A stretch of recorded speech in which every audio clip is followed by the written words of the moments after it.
The lights in the cantina were dim and smoky. Strange music played from speakers that buzzed and crackled. Aliens from dozens of different worlds sat at tables, drinking and talking in loud voices. The air smelled like metal and spilled alcohol. In the darkest corner sat Zixathara. His forearms rested on the table around a glass of blue liquid. His skin was hard like armor, covered in scars from old battles. 2 of his arms were missing fingers. 1 eye was milky white from an old wound. The other aliens gave him space. They knew he had seen terrible things. 3 young aliens approached his table. They were from different worlds, but they all had the same look in their eyes. They wanted to hear war stories. They thought battle was exciting and glorious. "Old warrior," said the first one, a green-skinned Catherian with smooth features. "Tell us about the great battles. Tell us how the coalition defeated the rebels." Zixathara looked up slowly.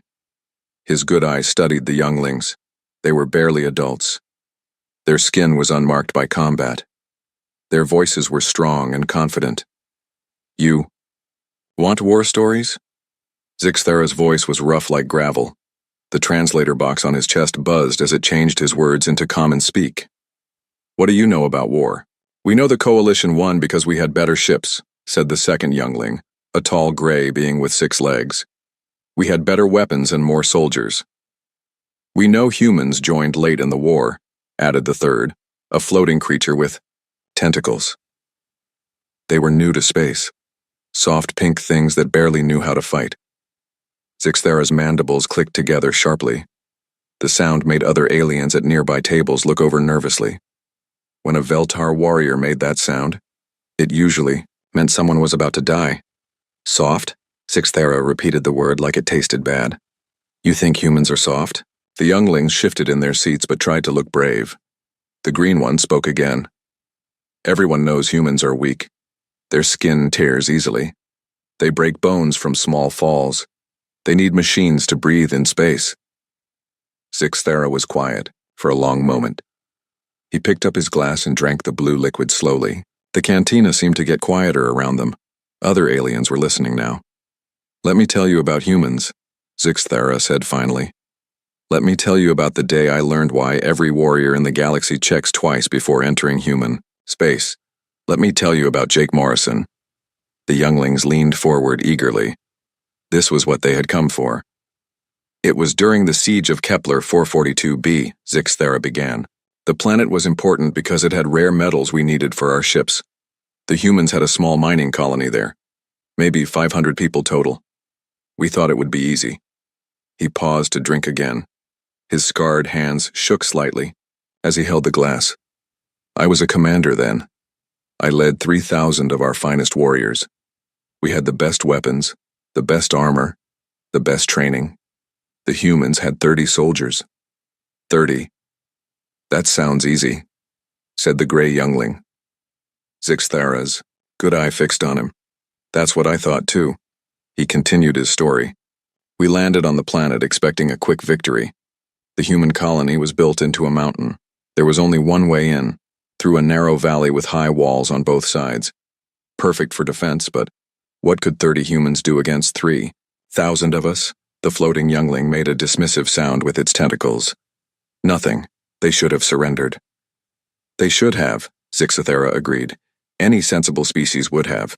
But Jake Morrison was their leader. He was a captain in something called the Colonial Marines.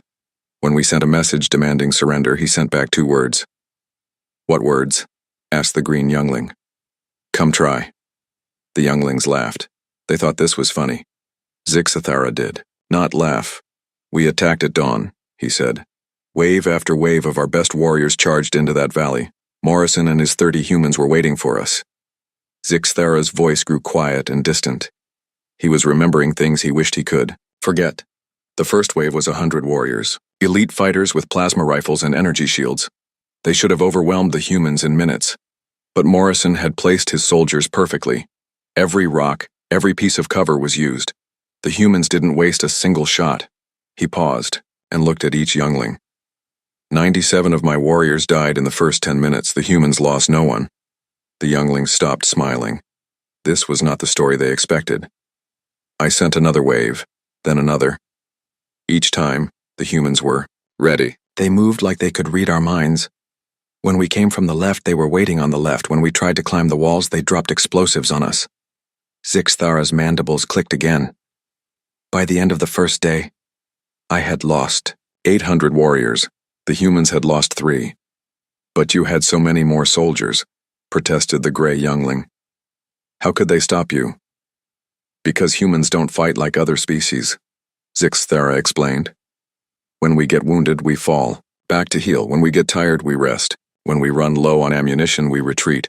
Humans do none of these things. He leaned forward, his scarred face inches from the younglings. I watched Jake Morrison fight for 6 days straight. 6 days without sleep, without rest, without proper food. He had a hole in his side from a plasma bolt that should have killed him. He wrapped it with cloth and kept fighting. The younglings were very quiet now.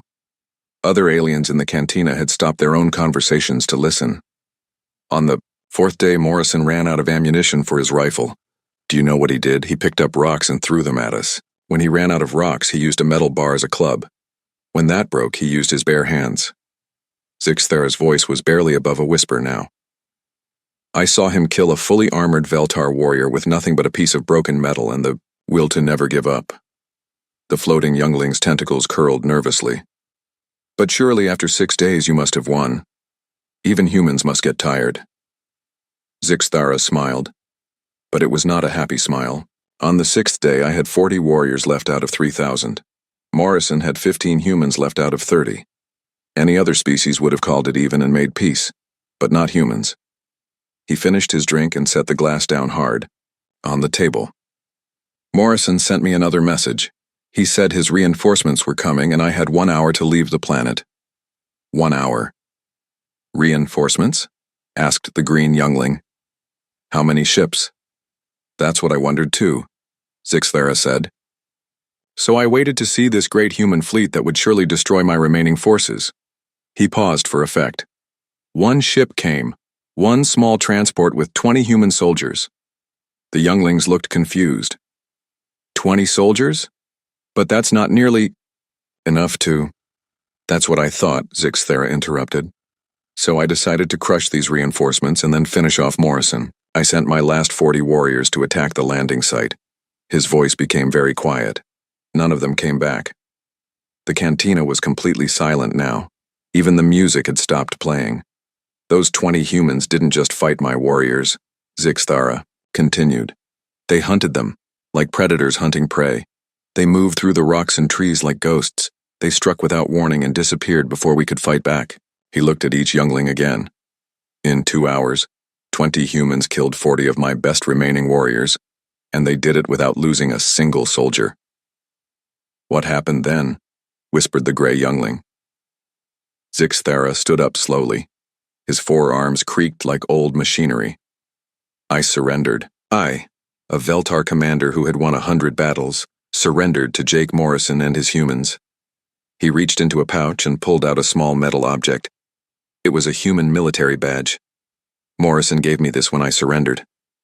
He could have killed me easily. Instead, he gave me food and medical care for my wounds. He treated me with respect. Zixthara looked at the badge in his scarred hand. But before I left, he told me something I will never forget. He said humans don't fight to win battles. They fight to protect what they love. And when you threaten what they love, they become something that nightmares fear. The old warrior put the badge away and started to walk toward the exit. The youngling sat in stunned silence.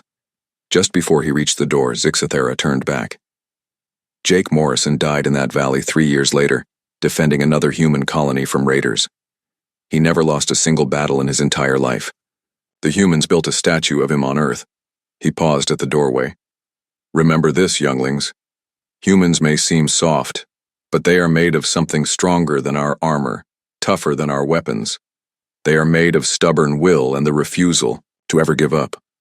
With that, Zixthara walked out into the corridor, leaving the 3 young aliens to think about what they had learned. The cantina slowly came back to life, but the conversations were quieter now, more respectful. Everyone had learned something important that night. They had learned why the galaxy's warriors whispered the name human, with a mixture of fear and respect. They had learned why no species ever attacked human worlds twice. Most importantly, they had learned that sometimes the most dangerous enemies are the ones who look the weakest. The next evening, the three young aliens returned to the same dark corner of the cantina. They had not slept well. All night they had dreamed of Jake Morrison and his 30 Marines holding off thousands of warriors. Now they wanted to hear more. Zixathara was already there, sitting in the same spot with another glass of blue liquid. His scarred face showed no surprise when they approached. He had expected them to come back. "Sit," he said without looking up. "I suppose you want another story." The three younglings took their seats quickly. Other aliens in the cantina noticed and began to gather around, forming a loose circle at nearby tables. Word had spread about the old warriors' tales. "Tell us about another human," said the green Catherian. His voice was quieter than before, more respectful. Zixathara nodded slowly. "Very well. Let me tell you about Amy Brooks. Let me tell you about the Battle of the Crimson Nebula, and why humans never know when they are beaten." He took a sip of his drink and began. This happened during the 3rd year of the war. The Coalition had built a great fleet to push deep into rebel territory. 200 ships, including the mighty battlecruiser Phoenix. I was aboard one of the escort vessels. The floating alien with tentacles moved closer. 200 ships sounds like a lot. "It was the largest fleet ever assembled," Zixathara agreed. "We thought nothing could stop us. The rebels were scattered and weak. This was supposed to be the final blow that would end the war." His good eye grew distant as he remembered. Amy Brooks was a lieutenant in the Human Engineering Corps. She worked in the Phoenix's engine room deep in the belly of the ship. No one paid much attention to her. She was small, even for a human. Quiet. She fixed things and stayed out of everyone's way. "What happened to the fleet?" asked the gray, 6-legged alien. Zixathara's mandibles clicked softly. "The rebels were waiting for us. They had hidden a massive force in the nebula's gas clouds. When we entered the system, they attacked from all sides at once." He paused to let this sink in. "It was a trap, a perfect ambush. In the first 10 minutes of battle, we lost half our ships. The Phoenix took direct hits to the command deck and weapon systems. The captain was dead. Most of the senior officers were dead." The younglings leaned forward. This sounded like a story about defeat. "The Phoenix was dying," Zixathara continued. "Hull breaches everywhere, fires on 12 decks. The main reactor was damaged and starting to overload. Any sensible crew would have abandoned ship." "But the humans didn't abandon ship," guessed the green youngling. "Some did," Zixathara said. "The smart ones got to the escape pods. But Amy Brooks stayed in the engine room. She said someone had to keep the ship running long enough for the evacuation." He drank again, buying time to find the right words. The engine room was a nightmare. Steam pipes had burst, filling the air with scalding vapor. Electrical fires burned everywhere. The radiation from the damaged reactor was so strong it would kill most species in minutes. "She should have left," said the floating alien. "Yes, she should have," Zixathara agreed. But Brooks had an idea. A terrible, impossible idea that only a human would even consider. The cantina had grown very quiet. Even the background music seemed muted. "The Phoenix was falling toward the rebel command ship," Zixathara explained. "The enemy thought we were just another piece of debris. They ignored us while they finished off the rest of our fleet." His voice dropped to barely above a whisper. "Brooks decided to turn the Phoenix into a weapon. She worked for 14 hours straight in that burning radioactive hellhole, rewiring the entire propulsion system." 14 hours? The gray alien's voice was full of disbelief. "In those conditions?" 14 hours, Zixathara confirmed. "The radiation should have killed her in the first hour. The heat should have cooked her alive. The toxic fumes should have poisoned her lungs. But Brooks kept working." He held up one of his scarred hands. "I know this because I was part of a boarding party that got onto the ship. We were supposed to capture any survivors and valuable equipment. Instead, we found something that haunts my dreams." The younglings waited breathlessly. "We found Brooks in the engine room, still working. Her skin was burned red and black. Her hair had fallen out from radiation exposure. She was coughing up blood from the poisoned air. But her hands never stopped moving." Zixathara's voice became very soft. "When she saw us, she didn't try to surrender or run. She just looked at us with those human eyes and smiled. Then she went back to work." "What was she doing?"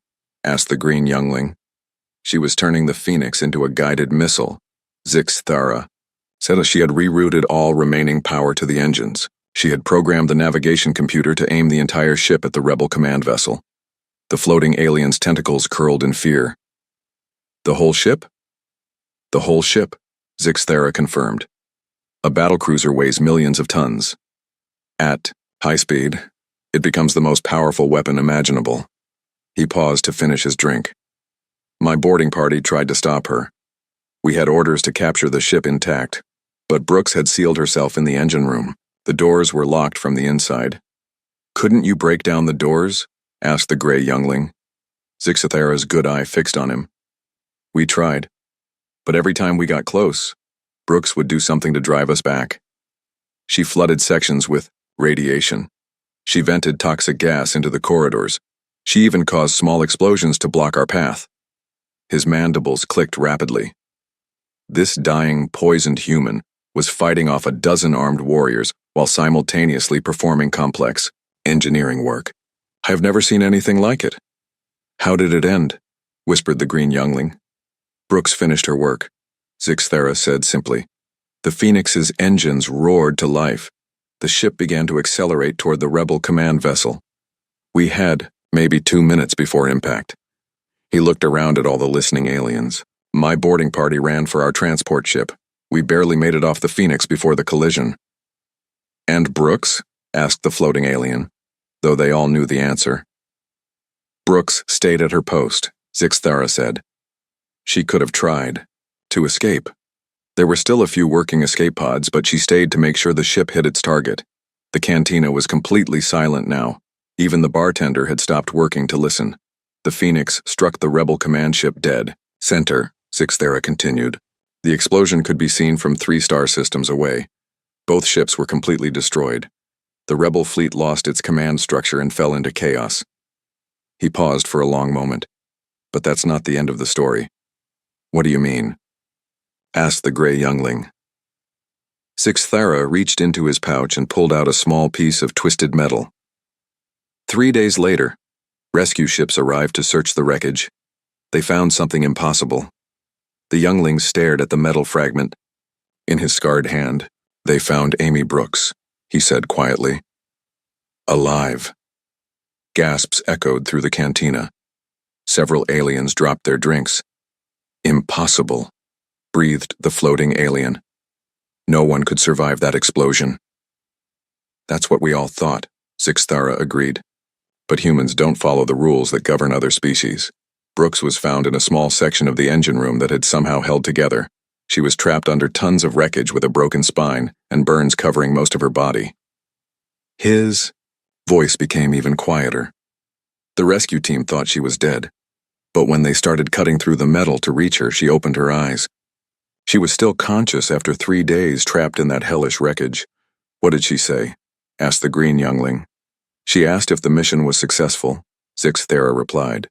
She had been trapped and dying for 3 days, and her first concern was whether she had completed her duty. He held up the metal fragment. This is a piece of the Phoenix's engine. Brooks gave it to me years later when we met during peace negotiations. She said I should remember that humans don't just fight battles. They win them by refusing to accept defeat. She lived? The gray alien sounded amazed. She lived, Zixthara confirmed. The medical team said her injuries should have been fatal. Her spine was broken in 3 places. She had massive internal bleeding. 3rd-degree burns over 60% of her body. But Brooks spent 2 years in rehabilitation and returned to active duty. He put the metal fragment away carefully. The last time I saw her, she was teaching engineering at the Human Naval Academy. She walked with a cane and spoke with a voice damaged by the toxic fumes she had breathed. But her eyes still had that same determination. Zixithara stood up slowly from his chair. Brooks told me something during those peace talks. She said humans have a saying. Never give up, never surrender. She said it doesn't matter how impossible the situation looks. It doesn't matter how badly you're hurt or how hopeless things seem. You keep fighting until you win or until you can't fight anymore. He looked down at the 3 younglings. The Battle of the Crimson Nebula was supposed to be our great victory. Instead, one dying human engineer turned our triumph into defeat. She destroyed our command ship and saved what was left of her fleet. How many humans were like her? Asked the floating alien nervously. Zixthara's scarred face showed something that might have been a smile. All of them, he said simply. Every human I ever fought was like Amy Brooks. They don't know how to quit.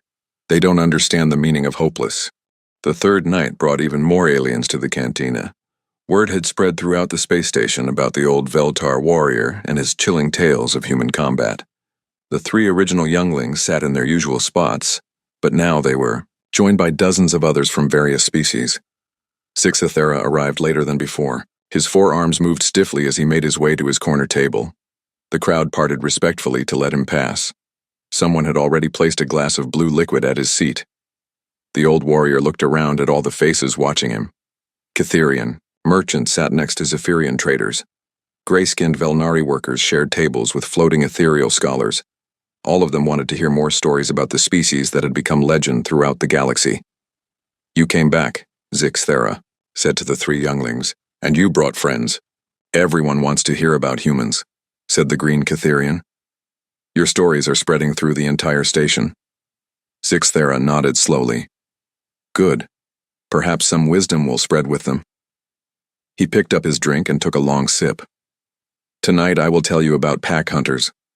Tonight you will learn why humans are the most feared predators in known space. A nervous whisper ran through the crowd. The floating alien with tentacles moved closer to the table. Predators. But humans eat plants mostly. They are not true carnivores like the Kethmoran. You think predator means eating meat? Zixthara's mandibles clicked in what might have been amusement.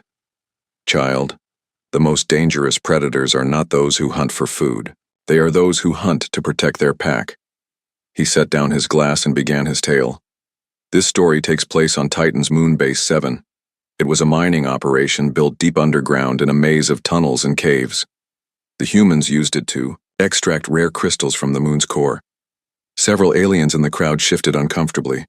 Everyone had heard of the massacre at Titan's moon base 7. I was not there for the main battle, Zixthara continued. I arrived 3 days later, with a cleanup crew. We were supposed to secure the base and capture any survivors. What we found instead was something that still gives me nightmares. The cantina grew very quiet. Even the background music had been turned off. The base was supposed to be defended by 200 human marines, Zixthara said. But when the attack came, most of them were away on patrol. Only 6 humans were left behind. 6. 6 humans against how many attackers? Asked a gray Velnari from the crowd. 200 Kethmoran shock troops, Zixthara replied. The best warriors their species had to offer. They came through the tunnels like a flood of death, expecting to overrun the base in minutes. He paused to let this information sink in. The mathematical impossibility of 6 against 200 was clear to everyone. The leader of these 6 humans was Staff Sergeant Danny Park, Zixthara continued. A small man, even by human standards. Quiet voice, gentle hands. If you saw him on the street, you would think he was a shopkeeper or a teacher. What happened when the attack began? Asked one of the ethereal scholars. Zixthara's good eye grew distant. That's where the story becomes strange. You see, most species fight as individuals. Even when we work together, each warrior looks out for himself first. But humans are different. He held up one scarred hand. When the Kethmoran entered the tunnel system, Park and his 5 soldiers seemed to disappear. The attackers found empty corridors and abandoned positions. They thought the humans had run away. But they hadn't run away, guessed the green youngling. No, Zixithara confirmed. They had become something else. Something that hunts in the dark. The old warrior's voice dropped to barely above a whisper. For 3 days, 200 of the galaxy's finest warriors were hunted through those tunnels. By 6 humans. Hunted like prey animals by predators who knew every shadow, every sound, every hiding place. How is that possible? Demanded a Catherian trader. 6 cannot defeat 200 no matter how skilled. That's what the Kethmoran thought too, Zixthara said. But they were thinking like individuals. The humans were thinking like a pack. He leaned forward, his scarred face catching the dim light. Park and his soldiers moved through those tunnels like they shared one mind. They knew where each other were at all times without speaking. When one was in danger, the others appeared, instantly to help. When one was wounded, the pack adapted their tactics automatically.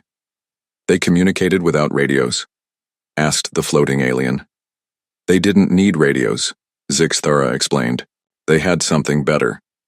They had trust. Complete, absolute trust in each other. They knew how each member of their pack would react in any situation. He took another sip of his drink before continuing. The Kethmoran began finding their warriors dead in the tunnels, not killed in fair combat but eliminated with surgical precision. A knife between the ribs in the dark, a silent strangling from behind, explosives placed where they would cause maximum terror. Several aliens in the crowd made uncomfortable sounds. This was not the kind of honorable combat they understood. The humans used the tunnels themselves as weapons, Zixthara continued.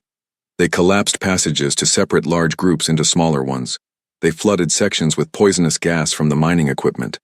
They turned the Kethmoran's own weapons against them. That sounds like cowardice, said one of the Velnari workers. Zixthara's mandibles clicked sharply.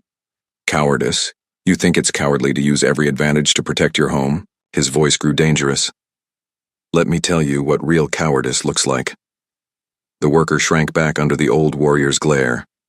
On the second day, the Kethmoran commander got frustrated, Zixthara said. He decided to flush out the humans by threatening something they could not ignore. He took prisoners from the civilian mining staff who had been hiding in the lower levels. A chill ran through the crowd. Everyone knew what came next.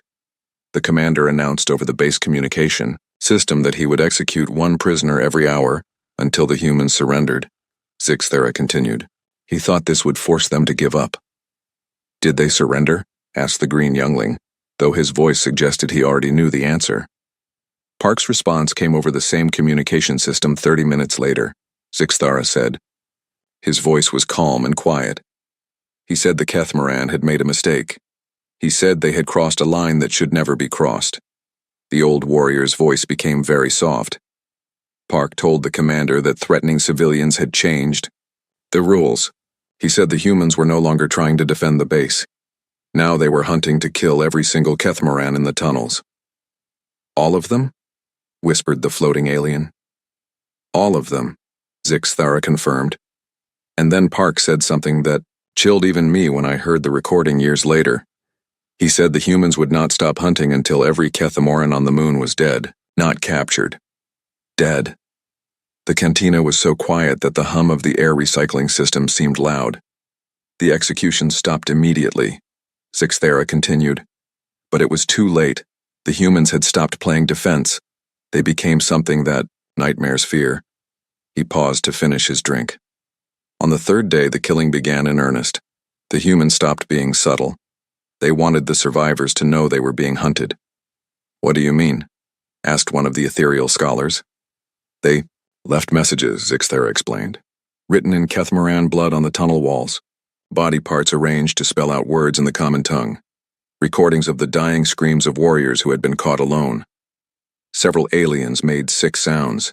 This was psychological warfare beyond anything they had imagined. The humans were breaking the Kethmoran mentally as well as physically, Zixthara said. By the end of the third day, the surviving attackers were afraid to move through the tunnels. They huddled together in large groups, jumping at every sound, firing at shadows. How many survived? Asked the gray youngling. When my cleanup crew arrived, we found 23 Kethmoran warriors still alive, Zixthara said. 23 out of 200. They were found in the main cavern, backed into a corner, too terrified to move. And the humans? All 6 were alive, Zixthara said simply. Park had a broken arm and some cuts. One of his soldiers had been shot in the leg.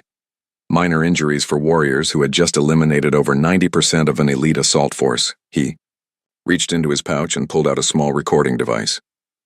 Park gave me this when I interviewed him later. He said I should understand what happened in those tunnels. Zixthara activated the device. A human voice filled the quiet cantina, speaking in calm, measured tones. This is Staff Sergeant Danny Park. Day 3 of the siege. We have eliminated 177 hostiles. 23 remain. They have barricaded themselves in the main cavern. We could finish them now, but they are no longer a threat. They are broken. The recording paused. Then Park's voice continued, softer now. I wanted on record that we gave them every chance to leave peacefully. We offered terms. We offered safe passage off the moon. They chose to threaten civilians instead. They chose to make this personal. Another pause. When Park spoke again, his voice was filled with sadness. People will call us monsters after this. They will say we went too far. Maybe they're right. But when someone threatens the innocent people, under your protection you do whatever it takes to stop them. That's what it means to be human. The fourth night found the cantina packed beyond capacity. Aliens from every corner of the space station had come to hear Zixthara's stories. Some stood against the walls. Others floated near the ceiling. The three original younglings could barely keep their seats as the crowd pressed closer. Zixthara looked older tonight. His scarred hands shook more than usual as he picked up his glass of blue liquid. His good eye seemed distant, as if he was seeing things from long ago. The crowd sensed something different about him. Tonight's story would be darker than the others. You want another tale about human warriors, he said quietly. But tonight I must tell you about something else. Tonight you will learn what happens when humans are pushed beyond their limits. The crowd grew restless. They had come for stories of heroic battles and clever tactics. This sounded different. This story is not about soldiers, Zixthara continued. It is about a healer. A human who took an oath to save lives, not take them. But sometimes the galaxy forces good people to become something terrible. He took a long drink before continuing. Her name was Lisa Chen. She was a corporal in the Human Medical Corps. Small woman with gentle hands and a soft voice. She ran a field hospital on the border world of Kepler 438c. Several aliens in the crowd nodded. They had heard of Kepler 438c. It was where the Zephyrian death squads had committed their worst atrocities. Chen's hospital was marked with the medical symbol, Zixthara said. Red cross on a white background. According to galactic law, medical facilities are neutral ground. They cannot be attacked by any side in a conflict. The Zephyrians ignored galactic law, said one of the floating ethereal scholars. Everyone knows what they did there. Zixthara's mandibles clicked slowly. Yes, they ignored the law, and in doing so, they created something that still haunts their species to this day. The old warrior's voice became very quiet. Chen's hospital was caring for wounded soldiers from both sides of the conflict. Human Marines lay in beds next to injured Veltar fighters. Catherian pilots received treatment alongside Zephyrian pilots. Chen made no distinction between friend and enemy when it came to saving lives. That sounds noble, said the green youngling. It was noble, Zixthara agreed. Chen believed that medicine was above politics and war. She thought her hospital was safe because everyone respected the medical symbol. He paused and looked around at all the watching faces. She was wrong. The cantina became very still. Even the air recycling system seemed to quiet down. The Zephyrian 7th Death Squad attacked the hospital on a Tuesday morning, Zixthara continued. 37 elite warriors against a medical facility with no defenses. They came in fast and hard, shooting everything that moved. Why would they attack a hospital? Asked a Catherian trader. What military value could it have? None, Zixthara said simply. They attacked it because they wanted to break human morale. They thought killing wounded soldiers and medical staff would make humans afraid to fight. His good eye fixed on the trader. They had never studied human psychology. They did not understand what they were about to unleash. The crowd pressed closer, sensing that the real story was about to begin. Chen was in the children's ward when the attack started, Zixthara said. Yes, there were children in the hospital, civilians who had been injured in previous raids. Chen was reading stories to them when the shooting began. Several aliens made sympathetic sounds. Children were sacred to most species. The death squad moved through the hospital systematically, Zixthara continued. They shot every patient in their beds, wounded soldiers who could not fight back, injured civilians who posed no threat. They killed the medical staff who tried to protect their patients. The floating aliens' tentacles curled in distress. That is against every law of war. The Zephyrians did not care about laws, Zixthara said. They wanted to send a message. They wanted humans to know that nowhere was safe, not even hospitals. He took another drink, his hands shaking slightly. Chen heard the shooting getting closer. She gathered the children and tried to hide them in a supply closet, but the death squad found them. The cantina was so quiet that individual heartbeats could be heard from some of the alien species. The squad leader was named Vexkar, Zixathara said. I knew him personally. He was considered a professional soldier, not a mindless killer.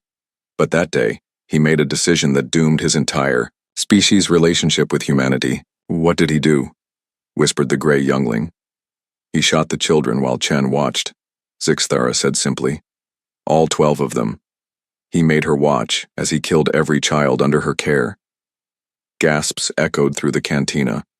Several aliens stood up as if to leave, too disturbed to continue listening.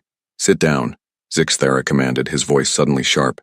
You wanted to hear about humans in combat. This is part of that story. The aliens slowly sat back down, but many looked sick. Chen did not scream when the children died. Zixathara continued. She did not cry or beg for mercy. She just watched with those human eyes that seemed to see everything. Vexkar thought she was in shock. He paused for a long moment. He was wrong. Chen was not in shock. She was changing. Something inside her was breaking and reforming into something else. What do you mean? Asked one of the ethereal scholars. Humans have different reactions to extreme trauma, Zixathara explained. Some break completely. Some shut down. But some become something that nightmares fear. The old warrior's voice dropped to barely above a whisper. Vexkar left Chen alive. He thought watching her patients die was punishment enough. He thought she would spread fear among other humans. But she didn't spread fear, guessed the green youngling. No, Zixathara confirmed. She spread something much worse. She spread vengeance. He reached into his pouch and pulled out a small data pad. This contains security footage from the hospital. What I am about to show you is why Zephyrian death. Squads refused to operate in human space anymore. The old warrior activated the pad and turned it so the crowd could see. The screen showed a corridor in the ruined hospital. Bodies lay scattered everywhere. Then a figure appeared on screen. It was Lisa Chen, but she was transformed. Her medical uniform was torn and bloody. Her face was blank of all emotion. In her hands she carried a surgical laser and a bag of medical instruments. This was taken 6 hours after the attack, Zixathara said. Chen had been hunting the death squad through the hospital ruins. On the screen, Chen moved through the corridors like a ghost. She knew exactly where to find her targets. When she encountered a wounded Zephyrian, she did not kill him quickly. She used her medical knowledge against them, Zixathara explained, as the crowd watched in horrified fascination. She knew exactly how to cause maximum pain while keeping them alive. She knew which nerves to cut, which organs to damage without causing immediate death. That's torture, said the floating alien, its tentacles writhing in distress. Yes, Zixathara agreed. But it was scientific torture, precise torture. Chen had turned her healing knowledge into a weapon of revenge. The recording showed Chen working on her victims with the same careful attention she had once given to saving lives. But now she was using those skills to cause suffering instead of relieving it. She hunted all 37 members of the death squad, Zixathara said. It took her 3 days. She tracked them through the ruins of the colony like a predator following wounded prey. Did she kill them all? Asked the gray youngling. 36 of them, Zixathara confirmed. She saved Vexkar for last. The recording changed to show the final confrontation. Vexkar was cornered in the hospital's basement, wounded and terrified. Chen approached him slowly, her medical bag in one hand and the surgical laser in the other. She did not speak to him, Zixathara said. She just looked at him the way he had looked at the children. Then she began her work. How long did it take? Whispered one of the ethereal scholars. 14 hours, Zixathara replied. Chen kept Vexkar alive for 14 hours. She used stimulants to keep him conscious. She used her medical skills to prevent him from dying from shock or blood loss. The crowd watched in silent horror as the recording showed Chen working with methodical precision. She was no longer human in any recognizable sense. She had become something else entirely. When she was finished, she sent Vexkar back to the Zephyrian fleet, Zixathara said. Alive, but broken. She had carved a message into his carapace in their own language. What did it say? Asked the green youngling. Zixathara's good eye met his. Touch our wounded again, and we will show you what real monsters look like. The recording ended. The cantina remained silent for several minutes as aliens processed what they had seen. The Zephyrian High Command received Vexcar's testimony. Zixathera continued. They reviewed the security footage. They analyzed Chen's methods. Then they issued a standing order that no Zephyrian military unit was ever to attack human medical facilities. Because they were afraid of Chen? Asked the floating alien. Because they were afraid that there might be more like Chen, Zixathera corrected. They realized that humans do not just fight to win. When you cross certain lines, when you violate certain principles, humans become something that defies all understanding. The fifth night brought a different atmosphere to the cantina. The crowd was larger than ever, but quieter. Word of the previous evening's dark tale had spread throughout the station. Many aliens had come not for entertainment, but for understanding. They needed to know how dangerous humans truly were. Zixathera entered later than usual. His forearms moved with visible pain, and his scarred face looked older in the dim light. The crowd parted silently as he made his way to his corner table. Tonight there was no glass waiting for him. He sat down empty-handed and stared at the table for a long moment. "Old warrior," said the green Catherian youngling softly. "Will you tell us another story?" Zixathera looked up slowly. His good eye was filled with something that might have been sadness. "Tonight I tell you my last story. Tonight you will learn why I know so much about human combat. Tonight you will understand why I sit alone in dark corners drinking to forget." The crowd pressed closer, sensing that this would be different from the other tales. "This story is about Colonel Ben Hayes," Zixathera began. "It is about the final Battle of the Outer Rim War.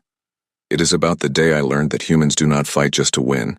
They fight to make sure their enemies never forget what it costs to make them angry." He paused and looked around at all the watching faces.